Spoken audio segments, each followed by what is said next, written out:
اب میں آپ سے بات کر رہا ہوں کابینہ کی میٹنگ پہ، لیکن اس سے پہلے میں بھی ایک خط دکھانا چاہ رہا ہوں۔ یہ خط یہ پروف کرتا ہے کہ عمران خان اور پی ٹی آئی نااہل ہیں اور بدعنوانی کرتے ہیں۔ یہ خط یہ پروف کرتا ہے، لیکن میں یہ چھپا کے نہیں دکھاؤں گا، میں آپ کو یہ سامنے دکھا رہا ہوں، اور میں آپ کو یہ خط اور یہ پورا پڑھ کے سناؤں گا، اور پھر اس کے بعد یہ یہاں پہ رکھا ہوگا، جس کو یہ کاپی چاہیے وہ دیکھ سکتا ہے۔ میں اس کو جیب میں ڈال کے گھر نہیں لے کے جاؤں گا، میں اس کو جیب میں ڈال کے گھر نہیں لے جاؤں گا، خالی صفحے کو، یہ پرنٹڈ بھی ہے۔ یہ سر یہ اسٹیٹ سیکرٹ نہیں ہے، لیکن یہ کہ یہ چیز آپ سے چھپائی گئی ہے۔ جو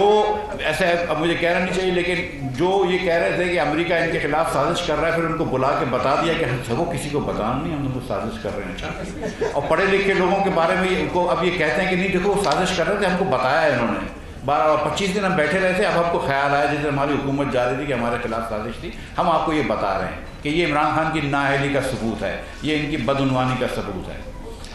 بھائی جب 2017 کے اندر نواز شریف اور پاکستان مسلم لیگ نون کی حکومت ختم ہوئی تھی تو 6.1% شرح نمو تھی، ترقی کی رفتار 6.1% تھی۔ خان صاحب نے آتے ساتھ پہلے سال 1.9% کری، اس کا سہرا جناب اسد عمر صاحب کے اوپر جاتا ہے۔ جس سال انہوں نے پاکستان کی تاریخ رقم کری اور 9.1% بجٹ ڈیفیسٹ کیا، ایک مہینے پہلے انہوں نے کہا تھا کہ 7.1 ارب روپیہ ہوگا، اور پھر 9.1 ارب روپیہ ڈیفیسٹ ہوا، جو تاریخ کا سب سے زیادہ ڈیفیسٹ تھا۔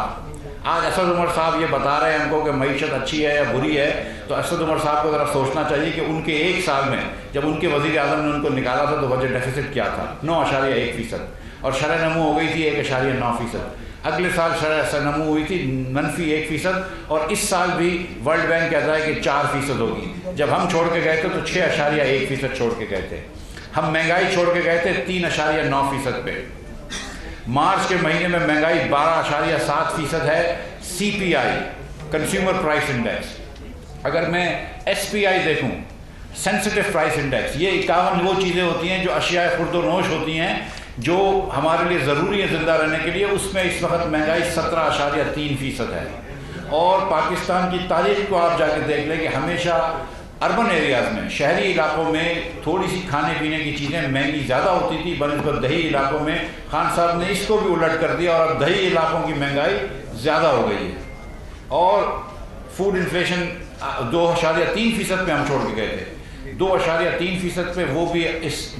سال میں 10.2% ہو گیا، اور اس مارچ کے مہینے میں 14% ہے۔ تو یہ خان صاحب کر کے گئے۔ فسکل ڈیفیسٹ کی بات کرتے ہیں، بجٹ ڈیفیسٹ کی بات کرتے ہیں۔ بجٹ ڈیفیسٹ ہمارا مسلم لیگ نون کے 5 سالوں میں 1600 ارب روپے تھا اوسط بجٹ ڈیفیسٹ۔ صرف اس سال یہ عمران خان کا بجٹ ڈیفیسٹ 5600 ارب روپیہ ہو رہا ہے۔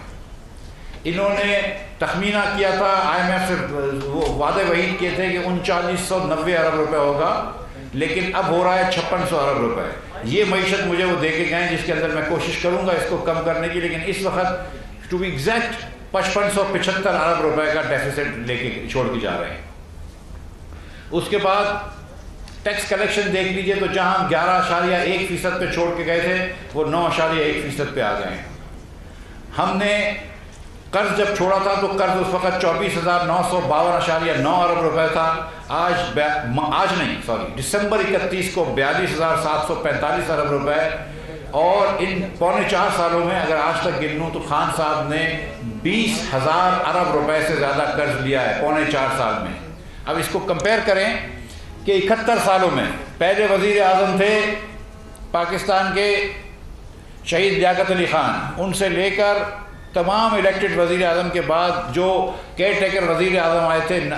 ناصر الملک صاحب، ان کی تمام حکومتوں نے جو قرض لیا تھا وہ 25,000 ارب تھا 71 سالوں میں،